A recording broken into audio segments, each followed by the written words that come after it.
Oke, selamat datang di channel Hobi Indo yang pada hari ini akan mereview unit Airsoft Wanagi. Saya Hosanda, lifetime single, dan pada hari ini review unit yang cukup umum di field skirmish yang biasa sering ditemui jika Anda bermain GBBR. Unit ini pasti selalu ditemui. Dan unit apakah itu? Bukan HK, akan tapi Glock 17.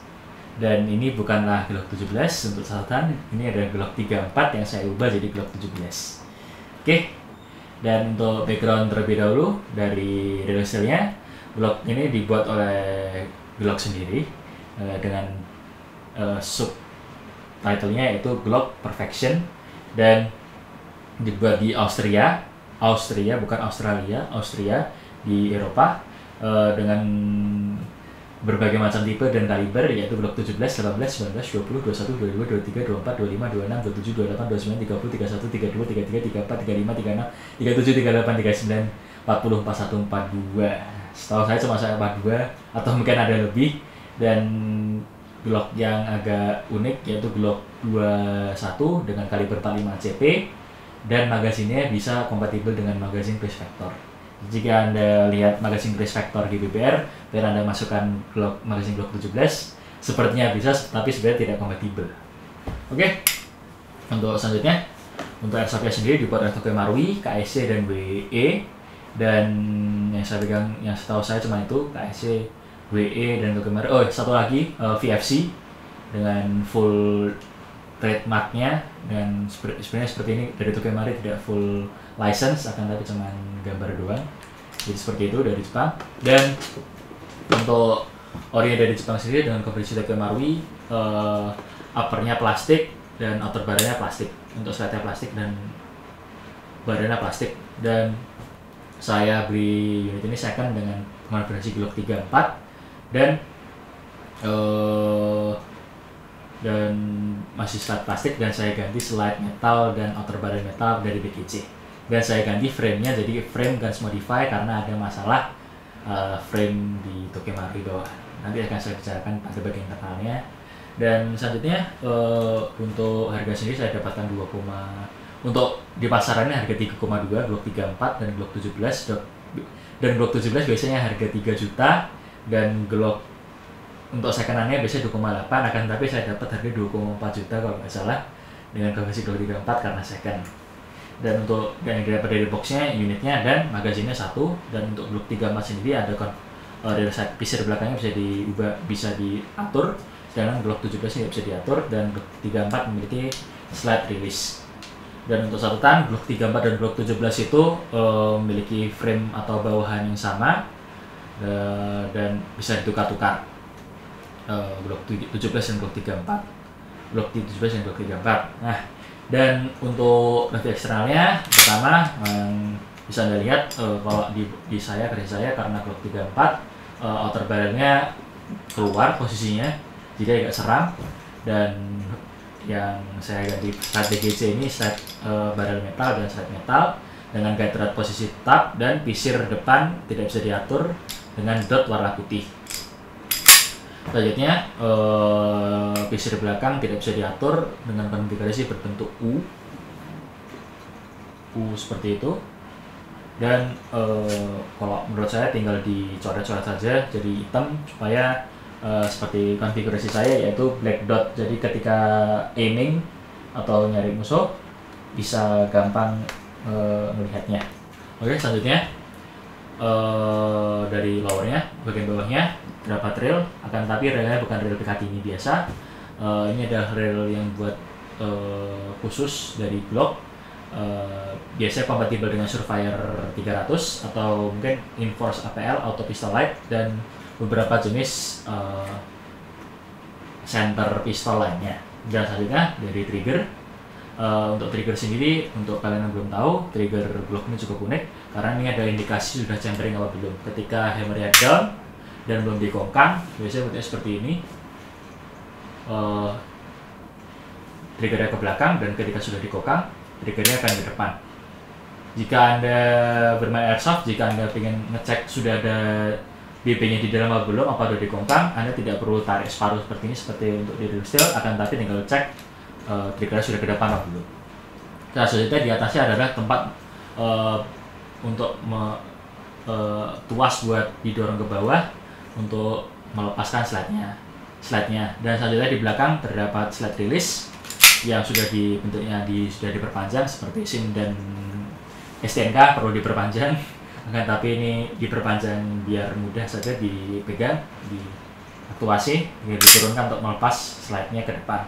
Dan selanjutnya di bawah adalah Mac release. Mac release-nya agak lebih panjang karena ini Glock 34, dan untuk memasukkan magazin cukup mudah dan tinggal tekan saja untuk melepas magazinnya. Oke, berbicara tentang magazin cukup 25 round dan indikator kalau release-nya pelurunya, kalau di release-nya, dan marking Glock di belakang.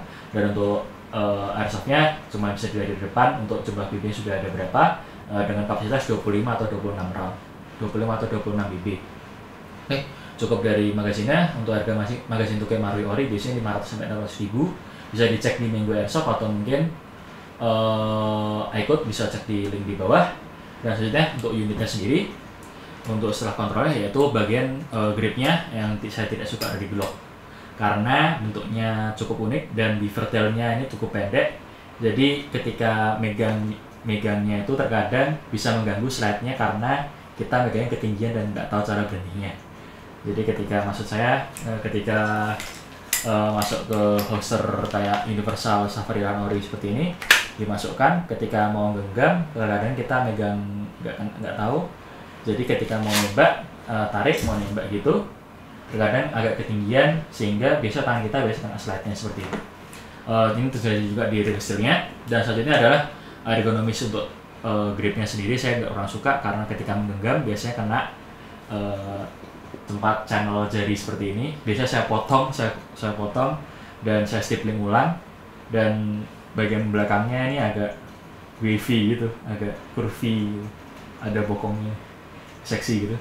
Dan biasanya ratakan juga, jadi saya benar-benar buat kayak grip MOEK atau mungkin grip PCM, akan tapi lebih rata. Dan mungkin itu saja untuk ergonomisnya, menurut saya kurang nyaman untuk pribadi. Dan selanjutnya untuk review internalnya, untuk melepaskan slide-nya tinggal ditarik ke belakang dan tarik tuas di sini kedua-duanya kiri kanan, ditarik tarik ke bawah dan dorong slide ke depan. Cukup mudah, dan jika Anda ingin membelah atau disassembly unitnya cukup gampang karena tidak ada part yang diambil atau dicopot seperti 1911 atau Haikapa. Cara untuk melepas untuk mengatur hop-nya ada di sini dengan roda di bawah sini, tinggal diatur ke atas bawah seperti itu. Untuk hop lebih apa hop kurang. Dan selanjutnya untuk internalnya belum saya ganti sama sekali, masih bawa Glock 34, dengan catatan biasanya kerusakannya terjadi di trigger bar di mana cepat miring ke atas sana. Cara memperbaikinya cukup mudah. Ketika Anda misalkan trigger bar miring, Anda tahu ketika slide-nya posisi tertekan seperti ini terus, tidak bisa dimajukan ke depan meskipun slide release-nya sudah Anda turunkan ke bawah. Cara memperbaikinya gampang, tinggal dimasukkan jarinya ke chambernya, dorong ke depan atau mungkin ke samping sini, dan biasanya dorong sedikit ke belakang, dan biasanya slide-nya akan maju ke depan sendiri. Dan selanjutnya masalah berikutnya adalah ketika tempat mur ini, ketika sering bongkar pasang mungkin untuk unitnya, mur di sini akan cepat rusak. Dan untuk cara memperbaiki yaitu dengan ganti frame semua. Saya sarankan mengganti frame girder atau mungkin frame guns modify seperti yang saya punya ini. Dan untuk ketika Anda tahu kapan itu rusak, biasanya ketika tarik triggernya ada suara tek atau klak seperti itu. Biasanya indikator sudah dull itunya, murnya. Oke, mungkin itu saja untuk lowernya. Dan selanjutnya adalah opini dari saya sendiri.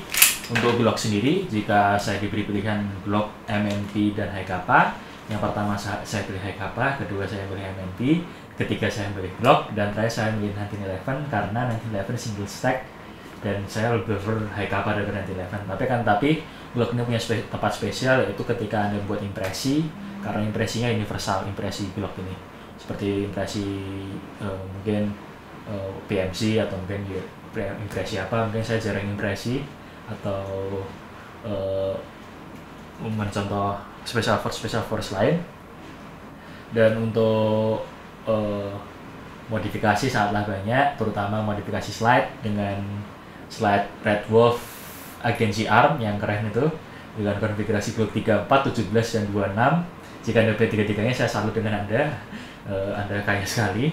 Dan untuk modifikasi internalnya juga sangat banyak, dari Zero Hammer Guns Modify, Zero Housing Guns Modify, Zero mungkin frame yang lebih ringan dari Guns Modify, frame PG Safe, dari A sampai Z mungkin ada customasinya, dan Anda mungkin bisa build Glock ini tanpa dari base gunnya. Jadi jika Anda berniat buat Glock, Anda bisa. Oke, untuk part kompatibilitasnya ini mungkin kompatibilitas dengan WE sangatlah banyak, bisa sangat kompatibilitas, bisa ada beberapa part yang sama dengan part WE, dan magazinnya sama dengan WE, dan magazinnya mungkin ada beberapa yang berbeda dari Glock WE dan Glock Marui. Saya pecinta Marui, jadi saya beli yang Marui. Meskipun WE lebih murah dan bisa beli magazinnya lebih banyak, saya lebih suka Marui. Dan mungkin itu aja untuk dari opini saya. Glock saya nggak begitu suka Glock, akan tapi jika untuk backup pistol, kalau misalkan saya bosan dengan MNT, saya bisa pindah ke Glock karena ya pertama umum aja, dan ketika di teman perlu backup pistol tinggal serahin, mesti mereka tahu kontrolnya Glock, dan Glock ini lebih umum dan lebih mudah dimengerti untuk orang-orang, jadi lebih asik aja gitu. Mungkin cukup itu aja dari opini saya. Untuk konklusi, jika Anda pengen pistol yang partnya banyak, jika rusak atau mungkin bisa dibuat dari nol dan mudah dimengerti, yaitu ambillah Glock. Jika Anda pengen tantangan, mungkin bisa tantangan dan ekonomis lebih enak, Anda mungkin bisa memilih MNT9, yaitu Glock Marui juga. Dan untuk kapasitas dan lain-lain, menurut saya cukuplah 26 round dalam satu magazine, atau mungkin Anda bisa beli 50 round, atau mungkin Anda bisa beli yang ada extender padnya dari ProWin, dengan magazine ProWin dengan 36 round, cukup unik. Dan untuk konklusi mungkin itu aja untuk Glock. Sangat simpel, cukup singkat karena banyak orang-orang tahu Glock, dan jika Anda personel militer juga, mesti mereka seenggaknya tahu Glock. Apakah itu Glock 17 atau 19, mereka mesti tahu. Karena kenapa saya milih Glock 17, karena patriotisme Indonesia. Glock 17 Agustus 45 ACP. Bohong, sebenarnya Glock 17 ini 9x19 Parabellum. Jadi ya gitulah. Oke, mungkin cukup dari Glock. Mungkin bisa like video ini jika Anda suka, atau mungkin dislike video ini jika Anda tidak suka. Mungkin jika Anda tidak suka, bisa dikomenkan alasan Anda tidak suka, bisa membantu kita, dan mungkin bisa memberikan komen-komen, atau mungkin ada opini-opini lain di comment section, atau mungkin ada pertanyaan, rekomendasi toko. Saya rekomendasikan Minggu Airsoft untuk beli unit, atau mungkin Maggot Squad, atau mungkin Sector 5 untuk PO part-part yang belum tersedia. Dan mungkin cukup itu saja, dan mungkin bisa subscribe channel saya untuk mendapatkan update dan membantu channel saya untuk dapat dimonetisasi. Sepertinya seperti itu. Untuk perjanjian monetisasi YouTube saya kurang tahu, tapi saya bisa memberikan pengetahuan lebih untuk unit-unit review seperti ini. Mungkin cukup itu saja dari Hobi Indo. Saya host Andrew Lifetime Single. Sampai jumpa di video berikutnya. Bye.